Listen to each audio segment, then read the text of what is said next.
வணக்கம் நேயர்களே. இது ஷர்மிளா டாக்கீஸ். நான் உங்கள் டாக்டர் ஷர்மிளா. இன்னைக்கு நம்மளோட சிறப்பு விருந்தினரா இணைஞ்சிருக்காங்க தோழர் டாக்டர் சுந்தரவல்லி அவர்கள்.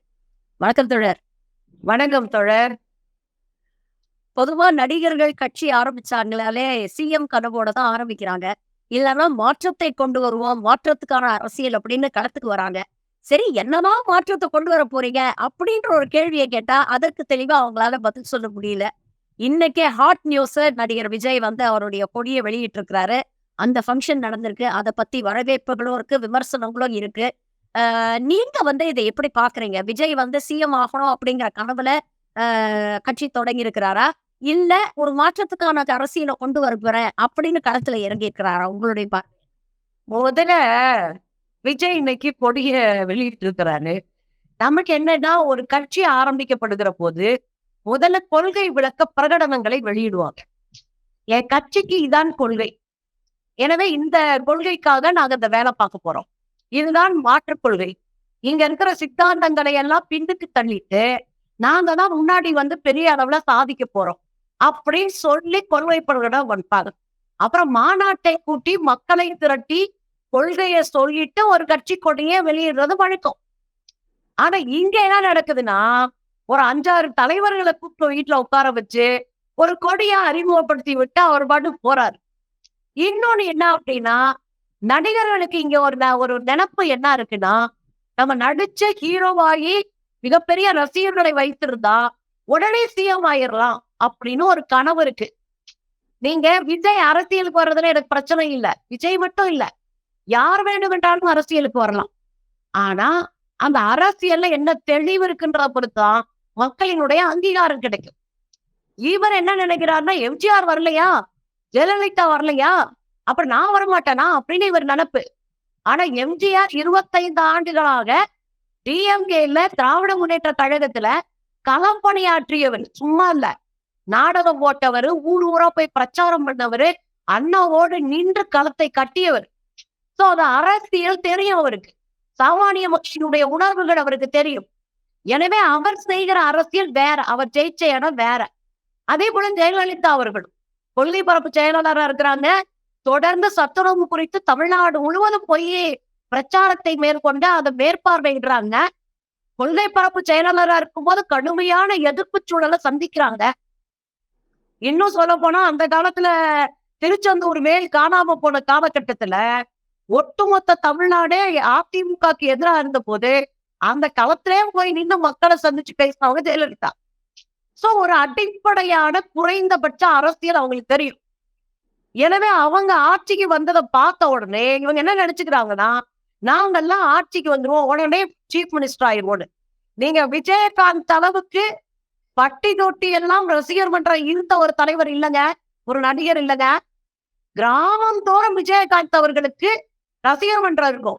எங்க ஊர் பஸ்ஸே போகாத ஊரு, அந்த ஊர்லயே விஜயகாந்த் ரசிகர் மன்றம் இருந்தது. ஆனா விஜயகாந்த் ஒரு கட்சி ஆரம்பிச்சாரு. முதல் முறையே வந்து 8.9% வந்து ஓட்டு வாங்கினாரு. இதெல்லாம் வாங்கி முடிச்சுட்டு எதிர்கட்சி தலைவராக இருந்த ஒரு கட்சி இன்னைக்கு ஒரு சீட்டு ஜெயிக்கிறதுக்கு போராடுது. இதான் தமிழ்நாடு. இதுக்கு பின்னாடி இருக்கிற அரசியல் என்ன அப்படின்னா, மிக தெளிவாக சித்தாந்த பின்னணி இல்லாத எந்த நடிகனும் தமிழ்நாட்டுக்குள்ள ஜெயிக்க முடியாது. நீங்க விஜயகாந்த் மட்டும் இல்லைங்க, தமிழ் மாநில காங்கிரஸா இருக்கட்டும், அதுக்கு பின்னாடி வந்த எத்தனையோ கட்சிகள், நாம் தமிழர் கட்சி உட்பட, அவர் சினிமாவில தானே வந்தாரு. வசனமெல்லாம் எழுதி அவரெல்லாம் குண்டலின சக்தியை எழுப்பி மேடையில கதருக்கு ஒரு பரிதாபப்பட்டு கூட 10 ஓட்டு போடலாம் அவர்களாம். ஒரு சீட்டாவது ஜெயிக்க வைப்போம், பாவ மனுஷன் கரடியா கத்திட்டு அப்படின்னு கூட அவர் நினைக்கல. அப்ப இந்த தமிழ்நாட்டினுடைய அரசியல் அறிவு சார்ந்த அரசியல்ங்க. சும்மா நினைச்ச உடனே ஓட்டெல்லாம் வந்துடாதீங்க. சித்தாந்த தெளிவு இருக்கு. நாம அடிக்கடி பேசுற விஷயம்தான். இங்க அத்திவரதர் 1.5 கோடி பேர் போய் பார்ப்பான். ஆனா பிஜேபிக்கு ஒத்த ஓட்டு போட மாட்டான்னா, இங்க அரசியல் வேறு, நம்பிக்கை வேறு என்கிற தெளிவான புரிதல் இருக்கிற பூமி தான் இந்த தமிழ்நாடு. நீங்க இப்படி சொல்றீங்க, உறுதிமொழி எல்லாம் படிச்சிருக்கிறாரு. அதுல வந்து மாநில உரிமைகளை பத்தி பேசியிருக்கிறாரு, மாநில சுயாட்சி பத்தி பேசியிருக்கிறாரு, மொழி பற்ற பத்தி பேசியிருக்கிறாரு, மொழி தியாகிகளை பற்றி பேசியிருக்கிறாரு, சமூக நீதியை பத்தி பேசுறாரு, சம தர்மம் பத்தி பேசுறாரு, எல்லாமே தானே பேசுறாரு. அப்ப இதெல்லாம் கொள்கை இல்லையா? இல்ல இதெல்லாம் பேசினாலும் தமிழ்நாட்டுல குறைஞ்சபட்சம் அரசியல் கட்சியை நடத்த முடியும்னு அவருக்கு தெரிஞ்சிருக்கு. இன்னொரு விஷயம் கூட, இது தொடக்கத்துல அவருக்கு தெரியல. நாம அடிச்ச அடியில அவர் தெரிஞ்சுக்கிட்டாரு. நீங்க போன ஒரு 2 மாசத்துக்கு முன்னாடில இருந்து நம்ம அவர அடிச்சு புரிய வச்சோம். பாடம் சொல்லிக் குடுத்தோம். நீங்க இங்க சமூக நீதி பேசாம, மாநில சுயாட்சி பேசாம, தென்னை மரத்துல ஒரு குத்து, ஏனையில ஒரு குத்துலாம் குத்த முடியாது. உங்க அரசியல கரெக்ட்டா சொல்லுங்க. அப்படின்னு நம்ம தெளிவா டீச் பண்ணோம். அதுல அவர் தெரிஞ்சுக்கிட்டாரு. அப்ப சமூக நீதி பேசணும், மாநில சுயாட்சி பேசணும், மொழி பாதுகாப்பு பேசணும், இடஒதுக்கீட பற்றி பேசணும், பெரியாரை பேசணும், காமராஜரை பேசணும். இதெல்லாம் பேசியிருக்காரு அவரு. இந்த அரசியல அவர் தெரிஞ்சுக்கிறார் தெளிவா. ஆனா, நீங்க யாருக்கான அரசியல முன்னெடுக்கிறீங்கன்னு தான் இங்க ஒரு கேள்வியே. அடித்தட்டு மக்களினுடைய வறுமையை, அவங்க மீதான வன்முறையை, அவர்கள் வாழ்வாதாரம் பறிக்கப்பட்டதை, அவர்கள் மீது ஒன்றிய அரசு செய்கிற அடக்குமுறையை, தலித்துகளும், பழங்குடிகளும், பிற்படுத்தப்பட்ட மக்களும், இன்னும் இருக்கிற விளிம்புநிலையில் இருக்கிற பெண்களும், பாலின புதுமையினரும் மிகப்பெரிய துன்புறுத்தலுக்கு ஆளாயிருக்கிறாங்க. இத குறித்து ஒரு கேள்வி கேட்க முடியாது இவரால. நாம சொல்லிதான் இதெல்லாம் கேட்டுட்டு இருந்தாரு. ஏன்னா இது தமிழக வாழ்த்துக் கழகமா இருந்துச்சு. யார் பிறந்த நாளாலும் 2 வாழ்த்து. யாராவது இது பண்ணா 2 வாழ்த்து. அப்படிதான் இருந்துச்சு இந்த கழகமே. ஆக இவங்களுக்கு என்ன ஆசை அப்படின்னா, நாம அரசியல்ல இது மாதிரியான சில சொல்லலன்னா, தமிழ்நாடு நம்மள மனுஷனாவே மதிக்காது அப்படின்னு புரிஞ்சுகிட்டு, அவர் சும்மா அடிச்சு விடுறாரு. நான் கேக்குறேங்க, ஒரே ஒரு இன்டர்வியூ 4, 5 பத்திரிகைக்காரங்கள வச்சு விஜய் குடுக்கட்டும். அப்புறம் அரசியல பத்தி பேசுவோம். இப்ப நம்ம சொல்ற மாரி சித்தாந்தம் இந்த பின்னணி எல்லாம் வந்து ஓரளவுக்கு வயசானவங்க, ஒரு 40 வயசுக்கு மேல இருக்கிறவங்க எல்லாம் பார்ப்பாங்க. ஆனா இன்னைக்கு இருக்கக்கூடிய இளைஞர்கள் பார்த்தீங்கன்னா, சித்தாந்த பின்னணியில் வர்ற கட்சிகளை விட, இது போன்ற புதிய கட்சிகள் மீது அவங்களுக்கு ஈர்ப்பு ஜாஸ்தி இருக்கு. அப்ப இளைஞர்களுக்கு அரசியல் புரிதல் இல்லன்னு நம்ம நினைக்கிறோமா? இல்ல இது போன்ற புதிய புதிய தலைவர்களை பார்த்து ஈர்க்கப்பட்டு, அது பக்கம் அவங்க போறாங்கன்னு நினைக்கலாமா? இதனால என்ன ஆபத்து ஏற்படும்? இன்னைக்கு வந்து இளைஞர்கள் ஓட்ட தானே அண்ணாமலை, சீமான், விஜய் போன்றவர்கள டார்கெட் பண்றாங்க. நீங்க இளைஞர்கள் அப்படின்னா நம்ம என்ன வச்சிருக்கோம்னா, பள்ளிக்கூடத்துல அரசியல் பேசாதீங்க. கல்லூரிகள்ல அரசியல் பேசக்கூடாது. ஆனா சமூக வழியில நீங்க பாட்டுக்கு வேடிக்கை பாருங்க. அப்படின்னு நம்ம வச்சிருக்கோம். அப்ப இந்த அரசியல் தெளிவை நம்ம பள்ளிக்கூடங்களிலும், கல்லூரிகளும் உருவாக்கல. நீங்க ஒரு 50களிலும், 60களிலும், 70களிலும், 80களிலும் பள்ளிக்கூட ஆசிரியர்கள் அரசியலா இருந்தாங்க. அவங்க சமூக நீதி மாணவர்களுக்கு கற்றுக் கொடுத்தாங்க. ஆனா இப்ப அந்த பக்கமே நம்ம போகல. அதனால என்ன ஆகி போச்சுன்னா, இவன் வாட்ஸ்அப்ல வர்ற வதந்திகளை எல்லாம் அரசியல்னு குழந்தைங்க நம்புறாங்க. ஆனா அந்த நம்பிக்கை ரொம்ப நாளைக்கு நீடிக்காது. ஏன்னா அதுக்கு உதாரணம் அண்ணன் சீமான் தான். சீமான் கட்சியில இருந்த மொத்த பேரும் தெரிச்சு வெளியே ஓடி போயிட்டானுங்க. பாவம் அண்ணன் தனியா நின்னு புலம்பிட்டு இருக்காரு. அதுவும் ஒரு 5, 6 பீஸ்களை சிக்கிக்கிட்டு புலம்புறாரு. அவர் வீடியோ, ஆடியோ எல்லாம் வச்சுக்கிட்டு அவரை மிரட்டி ஒரு வழியா வேலை பார்த்துட்டு இருக்காருங்க ஒரு குரூப்னு வச்சுக்கோங்களேன். சோ பிள்ளைங்களுக்கு அரசியல் தெரியும். ஒரு குறிப்பிட்ட கட்டத்துல அரசியலை எப்படி பார்க்க வேண்டும் என்கிற அறிவு பிள்ளைங்களுக்கு தெரியும். ஆனா எல்லா இளைஞர்களும் அப்படித்தான் இருக்கிறாங்கன்னா இல்ல. வாசிப்பு இருக்கிற இளைஞர்கள் இருக்கிறாங்க. பெரியாரையும் அம்பேத்கரையும் கொண்டாடுகிற இளைஞர்கள் இருக்கிறாங்க. கம்யூனிச சித்தாந்தங்களை இந்த சமூக விடுதலைக்கான சித்தாந்தமா பாக்குற இளைஞர்கள் இருக்கிறாங்க. நீங்க அண்ணன் திருமாத்தனை எப்படி அறிமுகப்படுத்துவாரு? நாங்க இடதுசாரி தமிழ் தேசியம்னு அறிமுகப்படுத்துவார். அப்ப என்ன அர்த்தம்? பொது உடைமை சித்தாந்தத்தோடு சேர்ந்து இருக்கிற தமிழ் தேசியம் தான் நான் பேசுறேன் அப்படின்னு அண்ணன் சொல்லுவார். நீங்க ஒரு விஷயத்த புரிஞ்சுக்கணும். நீங்க எதை வேணாலும் உளறிட்டு போனீங்கன்னா ஏத்துக்கிறதுக்கு இளைஞர்கள் இல்ல. இன்னைக்கு அரசியல் பேசுகிற தலைவன் தெளிவா இருந்தா மட்டும்தான் மக்கள் தருளுவாங்க. ஒரு 2:30 மணிக்கு 3 மணிக்கு ஒருத்தர் பிறந்த நாளை உட்கார்ந்து ஒரு பெரும் கூட்டம் கொண்டாடுதுன்னா அந்த அரசியல் சித்தாந்த தெளிவை பொது சமூகம் அங்கீகரிக்குது. அப்படி இல்லாத ஒரு தலைவன் பின்னாடி ரொம்ப நாளைக்கு அடைய மாட்டாங்க மக்கள். அதனால எல்லா இளைஞர்களும் அப்படி இல்லை. இருக்கிற இளைஞர்களும் 4, 5 வருஷத்துல கத்துக்குவானுங்க. ஒரு புதுசா வரும்போது ஒரு ஆசை இருக்குங்க. நம்ம தலைவர் வர்றாருடான்னு. அப்படி பல பேர் 10% ஓட்டுக்கு மேல வாங்கி இருக்கிறாங்க. ஆனால் தமிழ்நாட்டினுடைய 50, 60 ஆண்டு கால அரசியல்ல 10%, 15% ஓட்டுக்கு மேல ஒருத்தனும் புதுசா வந்து வாக்கல. அப்ப என்ன அர்த்தம்? எந்த சித்தாந்தமா இருந்தாலும் மக்களுக்கு தெளிவாய்ப்புன்னு அர்த்தம். அது இன்னைக்கு இருக்கிற தமிழ்நாடு அரசு, இந்தியா கூட்டணி மிக வலுவான திட்டங்களை முன்வைக்குது. அதனால இவங்க போனவங்கலாம் போற போக்குல எல்லாம் அப்படியே சொல்லிட்டு எல்லாம் ஜெயிச்சுட்டு போயிட முடியாது. வேணா குழந்தைங்க 10 பேர் ஓட்டு போடுவாங்க, அது வேற. அவனே கொஞ்சம் அறிவு வந்தா போட்டுருவான். இன்னைக்கு கூட நான் சமூக வலைத்தளத்துல பார்த்திருக்கேன்.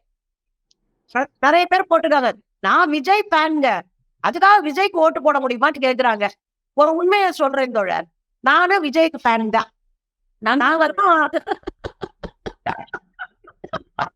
நல்ல நடிகர். அதுல எந்த மாற்றம் நல்ல நடிகருங்க. ஒரு ஆமா. அராஜகமான ஒரு நடிகர்ங்க. நல்ல நடிகர், நல்ல நகைச்சுவை வரக்கூடிய நடிகர், இயல்பா இருக்கக்கூடிய ஒரு அமைதியான மனுஷன். அதோட சேர்த்து நீங்க இந்த பக்கம் பார்த்தீங்கன்னா, இன்னமும் ஒரு உடலை எப்படி மெயின்டைன் பண்ணணும். ஏன்னா நம்மள விட பெரியவர் அவரு. நம்மள விட பெரியவரா இருக்கிற ஒருத்தரு நம்மள விட நமக்கு தம்பி மாரி இருக்காரு. அப்ப அவர் எப்படி மெயின்டைன் பண்றாருன்றதையெல்லாம் பார்த்தேன். இன்ஃபாக்ட் அரசியலுக்கு அவர் லேட் என்ட்ரி இல்ல. 50 வயசுல தான் அரசியலுக்கு வந்திருக்கிறாரு. ஆனா ஆமா. சொன்னா யாரும் நம்ப மாட்டாங்க. நம்ப மாட்டாங்க. காலேஜ் ஸ்டூடண்ட் மாரி தான் ஆமா. நீங்க வேற நாங்கலாம் யூஜி ஃபர்ஸ்ட் இயர் படிக்கும்போது பூவை கூட கட்டடிச்சுட்டு போய் நாங்க படம் பார்த்தவைங்க. நாங்க அந்த அளவுக்கு ரசிகர்கள் தான். ஆனா அரசியல் இல்லாத ஆட்கள் இங்க இல்ல. ரசிப்பு வேற. இன்னைக்கும் அவரு அவரு நடிச்ச வாரிசு படம்லாம் 15 பேர் கூட பார்த்திருக்க மாட்டாங்க. நான் 3 தடவ பார்த்திருக்கேன். அப்போ நடிப்பு வேற, அரசியல் வேறங்க. அந்த பிரிச்சு பார்க்கிற அறிவு நமக்கு இருக்கு. அப்ப அவர நடிகரா கொண்டாடுறோம். அவர் மீது செருப்பு வீசும்போது நம்ம தான் முதல்ல எதிர்த்தோம். உங்களுக்கு நல்லா நினைப்பு இருக்கும். அது விஜயகாந்தவனுடைய அந்த நினைவிடத்துக்கு அவர் போகிற போது, அவருடைய இறுதி சடங்கு செய்ய போகிற போது, நாம் அவர் மீது செருப்பெறிஞ்சவங்கள கடுமையா கண்டிச்சோம். நமக்கு தெளிவான அரசியல் புரிதல் இருக்கு. ஆனா என்ன பாவம் குழந்தைங்க கொஞ்சம் பேர் ஓட்டு போடுவானுங்க. அப்புறம் 4 வருஷத்துல தெரிஞ்சிருங்க யாரு அப்படின்னு. வேணா வந்து பாக்கட்டுமே. அப்பதான் நலம்னா என்னன்னு தெரியும். கடல்ல இறக்காம கரையில நின்னுட்டு இங்க 1000 பேசலாம். இறங்குனவன் தான் நீச்சல் அடிச்சு ஜெயிக்கிறானா தெரியும். களம் நல்லா சூடு பிடிச்சிருச்சு. 2026 சட்டமன்ற தேர்தலுக்காக எல்லாரும் பிரிப்பேர் பண்ண ஆரம்பிச்சுட்டாங்க. ஒரு பக்கம் டிஎம்கேல பார்த்தீங்கன்னா, 220 சீட்டுக்கு மேல வாங்கணும் அப்படிங்கிற ஒரு ரீதியில அவங்க பயணப்படுறாங்க. இன்னொரு பக்கம் எடப்பாடி பழனிசாமி அவர்கள் வலுவான கூட்டணி அமைப்போம்னு மீண்டும் ஒரு முறை வந்து அவர் சொல்லிட்டு இருக்கிறாரு. நேத்து பார்த்தீங்கன்னா, அண்ணாமலை விஜயுடைய அந்த விழாவுக்கு முன்னாலேயே ஒரு ஃபீலர் விட்டுட்டாரு. நாங்கலாம் மாமன் மச்சானா இருப்போம் அப்படிங்கிற மாரி ஒரு ஃபீலர் விட்டுட்டாரு. இப்படிப்பட்ட ஒரு கடைசூழல்ல தான் விஜய் வந்து என்ட்ரி ஆகுறாரு. சோ இந்த விஜயோட என்ட்ரி என்ன தாக்கத்தை ஏற்படுத்தும்னு நினைக்கிறீங்க? விஜய்க்கு எஸ்பெஷலி முன் அனுபவம், அரசியல் அனுபவம் எதுவுமே கிடையாது. அப்போ விஜய் எப்படி இந்த சிச்சுவேஷன்லாம் ஹேண்டில் பண்ண போறாரு? தனியா நிக்க போறாரா? இல்ல கூட்டணி அமைக்க போறாரா? நீங்க என்ன ஃபீல் பண்றீங்க? What is your opinion? நீங்க விஜய் பாவங்க அரசியல்னா நிறைய பேசுறீங்க பாவம். அதெல்லாம் அவர் சும்மா வந்திருக்காரு அவரு பாவம். அவர கூட்டு வந்து இழுத்து விட்டுருக்காங்க. அவரு கீ குடுத்து வச்சு உட்கார வச்சுக்கிட்டு புஷி ஆனந்த். புஷி ஆனந்த் வந்து பிஜேபியோட நெருக்கமான கூட்டாளி. அவர் கூட பிஜேபியோட கூட்டணியில இருக்கக்கூடிய பாண்டிச்சேரி முதலமைச்சரினுடைய நெருக்கமான தோழன் புஷி ஆனந்த். இன்னொன்னு இந்த கொடியில கூட இன்னைக்கு வெளியிட்ட கொடியில நாங்க வாகை பூவை வைத்திருக்கிறோம் அப்படின்றான். தமிழ்ல வாகை அப்படின்றது வெற்றி. அந்த வெற்றி பூவை நாங்க வச்சிருக்கோம்ன்றான். வாகை பூவை நீங்க ஜூம் பண்ணி பாத்தீங்கன்னா தாமரை மாதிரி இருக்கு. என் கண்ணுக்கு தான் அப்படி தெரியுதான்னு கேட்காதீங்க. அது யார் கண்ணுக்கு அப்படித்தான் தெரியுது. அது பார்த்தா தாமரை பூ மாதிரி நிறைய இருக்கு. பேர் வந்து தூங்குமூச்சி பூன்னு சொல்றாங்க. இது வேற. வாகை பூ வந்து வெள்ளை கலர்ல இருக்கும். இது ஆமா. வித்தியாசமா இருக்கு. இது தூங்குமூஞ்சி மரம் அப்படிங்கிறாங்க. ஏதோ ஒரு பூங்க. ஆனா அந்த பூவை பாக்குறதுக்கு தாமரை மாதிரி இருக்கு. நான் தெளிவா பார்த்தேன். ஜூம் பண்ணியே பார்த்தேன். அப்புறம் அந்த தாமரை பூவை வச்சுக்கிட்டு தான் இவங்க உள்ள வச்சுட்டு வேலை பாக்குறானுங்க. 2வது இவர் வரணும்னே வரவேற்ற 2 பேர் யாருன்னா, அண்ணன் சீமானும், அண்ணன் இவரு அண்ணாமலை. அண்ணாமலையும். நீங்க இன்னொரு பக்கம் யார் அரசியல் வந்தாலும் நம்ம வரவேற்போம். நாம வந்து ஜனநாயகவாதி மட்டும் இல்ல, அரசியல் தெளிவுள்ளவர்கள். நீ வா, களத்துல நில்லு, ஜெயிச்சா மக்கள் ஏத்துக்கிட்டா இரு அப்படின்றதுல நம்மளும் தெளிவா இருக்கோம். அரசியல் சாசன சட்டத்திற்கு நம்ம மரியாதை கொடுக்குறவங்க. அதனால நம்ம மாற்றுக்கிறது இல்ல. ஆனா இந்த 2 பங்காளிகளும் இந்த 2 மாமன்களும் அந்த அவங்க மாமன் வச்சுட்டீங்க, நமக்கு இல்லைங்க. அவங்க மாமன் வச்சுட்டீங்களா போய் ஏன் நிக்கிறானுங்கன்னா, இந்த 2 பீஸுமே பிஜேபியினுடைய பி டீம். பிஜேபிக்காக ஓட்டு பிரிக்கிற வேலைய ரொம்ப கவனமா பாக்குறவர் நம்ம அண்ணன் சீமான். இத நான் போக்குல சொல்லல. சாட்டை துறைமுகனுடைய ஆடியோ ரிலீஸ் ஆச்சு. அப்ப சாட்டை துறைமுகன் ஆடியோ ரிலீஸ் ஆன போது அவர் அதுல சொல்றாரு, அண்ணன் என்கிட்ட சொல்லிட்டாரு. திருச்சி சூர்யாட்ட பேசும்போது, அண்ணன் என்கிட்ட சொல்லிட்டாரு, நம்ம டார்கெட் வந்து பிஜேபி இல்ல, திமுக தான் அப்படின்னா, நீ யாருடைய பங்காளி, யாருடைய மாவு வச்சுன? அப்ப நீ பிஜேபியோட மாவு வச்சுன. அப்ப அண்ணன் ஆட்டுக்குட்டி என்ன சொல்லுது? யார் வேண்டுமானாலும் வரலாம். விஜய் ஆட்சிக்கு வரலாம். விஜய் வந்து அரசுக்கு வரலாம். நம்ம சேர்ந்து நின்று கூட்டாட்சியை உருவாக்குவோம். நம்ம எப்பயுமே மாநில சுயாட்சி, மத்தியில் கூட்டாட்சின்னு பேசியிருக்கோம் இல்லையா? நீங்க தமிழ்நாட்டுல கூட்டாட்சி உருவாக்கலாம் அப்படின்னு மாமச்சனைங்களை எதிர்பார்த்துட்டு ஆட்டுக்குட்டி உட்கார்ந்துருக்கு. ஆட்டுக்குட்டி யாரு? பாஜகவினுடைய அடியாள். இப்போ இந்த அடியாட்கள் இந்த புஷி ஆனந்த் என்கிற ஒரு பிஜேபியினுடைய ஸ்பையோட சேர்ந்து இவரை களத்துல இறக்கி விட்டு காணாமக்குறாங்க. ரஜினிகாந்தும் ஒரு நூல்ல தப்பிச்சு ஓடி போயிட்டாரு. இப்ப சிக்கி சீரழிகிறது நம்ம ஐயா விஜய் தான். அப்ப இந்த இந்த கூட்டணி இருக்குல்ல, இது ஒரு அரசியலை சொல்லுது. என்ன அரசியல்னா 2026ல ஆளும் பெருமா சேர்ந்து ஓட்ட பிடிப்போம். நீங்க ஒரு கட்சியினுடைய செயல் திட்டம் என்னவா இருக்கணும்? நீங்க பார்லிமெண்ட் எலெக்ஷனாலும் பரவாயில்ல, சட்டமன்ற எலெக்ஷனாலும் பரவாயில்ல, என் வலிமையை நான் காட்டுவேன் நின்றுக்கணும். ஆனா இவங்க என்ன பண்றாங்க? பார்லிமெண்ட் எலெக்ஷன்ல நான் பேச மாட்டேன், நான் நிக்க மாட்டேன். ஆனா சட்டமன்ற எலெக்ஷன்ல வந்து நிப்பேன் அப்படின்னா, ஒரு கட்சி சட்டமன்றத்துல மாத்திரம் உட்கார்ந்து கட்சி நடத்துறோமா இல்லையா? பார்லிமெண்ட்ல நம்முடைய குரலை பேசுறதுக்கு சட்டத்தை நம்ம வந்து நிக்க வேணாமா இல்லையா? அப்ப அதெல்லாம் நான் நிக்கலைன்னா இதுக்குள்ள இருக்கிற அரசியல் என்ன? தெளிவா இந்த அரசியல் பிஜேபிக்கு சப்போர்ட் பண்ணி ஓட்ட பிரிக்கிறதுக்கான ஒரு துருப்பு சீட்டு தான் விஜய். இதுதான் அதுல இருக்கிற அரசியல். ஓகே. சோ பிஜேபி வந்து விஜய வளர விட்டு வேடிக்கை பார்க்குறாங்க. அப்படி வேடிக்கை பார்க்கறதுக்கு பின்னாலேயும் ஒரு அரசியல் இது இருக்கு அப்படின்னு சொல்றீங்க. இல்ல, அதனால பிஜேபி வந்து வளர விட்டு வேடிக்கை பார்க்கல, வளர்த்து விட்டு வேடிக்கை பார்க்குது. அது உள்ள நின்னு ஊத்தி தண்ணிய ஊத்தி வளர்க்கறதே அவன்தான். அவன்தான் வந்து எழுதி கொடுக்குறான். அவன்தான் மேடை வைக்கிறான். அவன்தான் யாருகிட்ட எப்படி பேசணும்னு சொல்றான். பயங்கரமான கிரிட்டிக்கலா அந்த வேலையை பார்க்கறானுங்க பிஜேபி காரங்க. மோடிக்கும் விஜய்க்கும் ஒரு ஒற்றுமை பாத்தீங்களா? 2 பேரும் இதுவரைக்கும் அரசியல் களத்துல வந்து ஒரு பிரஸ் மீட் கூட குடுக்கல. இன்ஃபாக்ட் இன்னைக்கு வந்து கொடிய ரிலீஸ் பண்ணியிருக்கிறாரு. நியாயமா பார்த்தா ஒரு பிரஸ் மீட் ஆர்கனைஸ் பண்ணியிருக்கணும். பிரஸ்ல கேள்விகள்லாம் கேட்பாங்க. அதுக்கு பதில் சொல்லியிருக்கணும். ஏன் பிரஸ் மீட் குடுக்கறத அவாய்ட் பண்றாரு? வெறும் ட்விட்டர்ல மட்டும் இந்த மாதிரி அரசியல் பண்றாரு. அறிக்கைகள் மட்டும் ட்விட்டர்ல வருது. என்ன தயக்கம்னு நினைக்கிறீங்க விஜய்க்கு பிரஸ் மீட்? நீங்க நீங்க அறிக்கை நான் வெளியிடணும்னா எனக்கு டைம் இல்லைங்க. தோழர் ஷர்மிளா நீங்க எழுதி கொடுத்துறீங்களான்னா நீங்க எழுதி கொடுத்துருவீங்க. நான் அதை வெளியிட்டு போயிடுவேன். புரியுதுங்களா? ஆனா இங்க அப்படி இல்ல. பிரஸ் மீட்ல முத நாளே கட்சியை முடிச்சு விட்டுருவாங்க. அதனால பிரஸ் மீட் எல்லாம் அவ்வளவு ஈஸி கிடையாது சந்திக்கிறது. அவங்க கேட்கிற கேள்வி சமகால அரசியல், மாநில சுயாட்சி, உன் கட்சிக்கு என்ன தனி பெருமை இருக்கு? உன் கட்சிக்கு என்ன கொள்கை இருக்குன்றாங்கல்ல. நீங்க சமூக நீதி திமுக பேசுது, எல்லோருக்கும் எல்லாம் கிடைக்க வேண்டும் என்று விசிகாவும் பேசுது, கம்யூனிஸ்டுகளும் பேசுறாங்க. ஏன்னா இவங்க இடதுசாரி கட்சிகள். இப்படி ஒரு ஒரு கட்சிக்கும் ஒரு ஒரு அஜெண்டாவோட அவங்க பேசிட்டு இருக்கிறாங்க. நீ என்ன அஜெண்டாட இருக்குன்னு ஒரு கேள்வி இருக்குல்ல. அப்படி கேட்டா என்ன ஆகும் தெரியுமா? ரஜினிகாந்த் சொன்னார் பாருங்க, கிருன்னு தலை சுத்திருச்சுன்னு. இவர் மயக்கமே போட்டுருவாரு. ஏன்னா இவர் எழுதி கொடுத்த ஸ்கிரிப்ட படிச்ச ஒரு பாவத்தை. நம்ம அதை குறை சொல்லல. ஒரு நடிகருக்கு ஸ்கிரிப்ட படிச்சுதான் போவாங்கன்னு வச்சுக்கோங்களேன். ஆனா அரசியலா நின்னு பதில் சொல்றதுக்கு அறிவு வேண்டும்.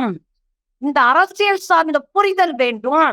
மக்கள் அரசியல் என்ன என்ற தெளிவு வேண்டும். யார் என்ன இப்ப பேசிட்டு இருக்கிறாங்க, கரண்ட்ல என்ன ஓடிட்டு இருக்கு, எவன் நல்லவன் கெட்டவன் அப்படின்ற கேள்விக்கு எல்லாம் பதில் சொல்ல வேண்டி வரும். இப்படி பதில் சொன்னாருன்னு வச்சுக்கோங்க, கொடியை ஏத்துன அன்னைக்கே முடிச்சு விட்டுருவாங்க கொடியை இறக்கி. அதனால அவர் யோசிச்சுப்பாரு, இந்த ஜோலி மட்டும் நம்ம வச்சுக்க கூடாது மாப்பிள்ள.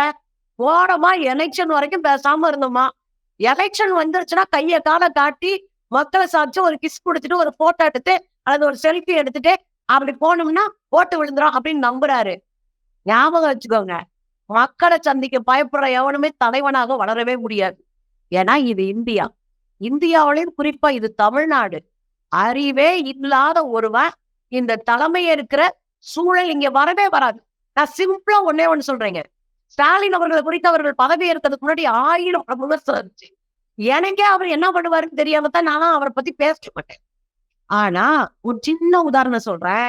தமிழ்நாட்டினுடைய வறுமை கோட்டு கீழே இருக்கிறவங்க 2.2%. அவர் என்ன தெரியுமா இந்த சட்டமன்ற பட்ஜெட்ல அறிவிச்சாரு? தமிழ்நாட்டுல என்னென்ன நலத்திட்டங்கள் எல்லாம் நாம் கொடுக்கிறோமோ அந்த நலத்திட்டங்களை எல்லாம் ஒருங்கிணைத்து இந்த வறுமை கோட்டு கீழே இருக்கிற அந்த குடும்பங்களுக்கு எல்லாவற்றையும் கொடுக்கணும். அப்ப ரேஷன், தனி வீடு, 1000 ரூபாய், பஸ் டிக்கெட், அவங்களுக்கு நிலம், அவங்களுக்கு பட்டா, இது எல்லாமே கொடுப்போம். வீட்டுல இருந்து எல்லாம் கொடுப்போம். வீடு. அப்ப இதெல்லாம் கொடுத்தா அவன் சமமா வந்துருவான் அப்படின்னு பார்க்கிற பார்வை இருக்குல்ல, இதுக்கு மூளை வேணும். அதத்தான் நானும் சொல்றேன். சரி, விஜய் வந்து திரைப்படம் மாரி நடிச்சுட்டாருன்னு நினைக்கிறேன். ஆமா. ட்ரெய்லர் வெளியிட்டு பரபரப்பை ஏற்படுத்துவாங்கல்ல. ஒரு பெரிய படம் ரிலீஸ்க்கு முன்னால ஒரு ட்ரெய்லர் வரா மாரி இன்னைக்கு இந்த கொடியேற்று விழா வந்திருக்கு. ஆனா சில நேரங்கள்ல ட்ரெய்லர் எந்த அளவுக்கு பரபரப்பா இருக்கோ, அந்த அளவுக்கு எதிர்பார்ப்பை ஏற்படுத்தி மெயின் பிக்சர் அட்டர் ஃப்ளாப் ஆயிடும் அப்படிங்கிற சங்கதியெல்லாம் நம்ம பார்த்திருக்கோம். சோ இந்த படம் ஹிட் ஆகுதா? ஃப்ளாப் ஆகுதா? அப்படிங்கிறத பொறுத்திருந்து பார்ப்போம். பல கருத்துக்கள எங்களோட ஷேர் பண்ணிக்கிட்டீங்க. சேர்ந்தமைக்கு நன்றி தோழர். Thank you very much. மகிழ்ச்சி தொடர்.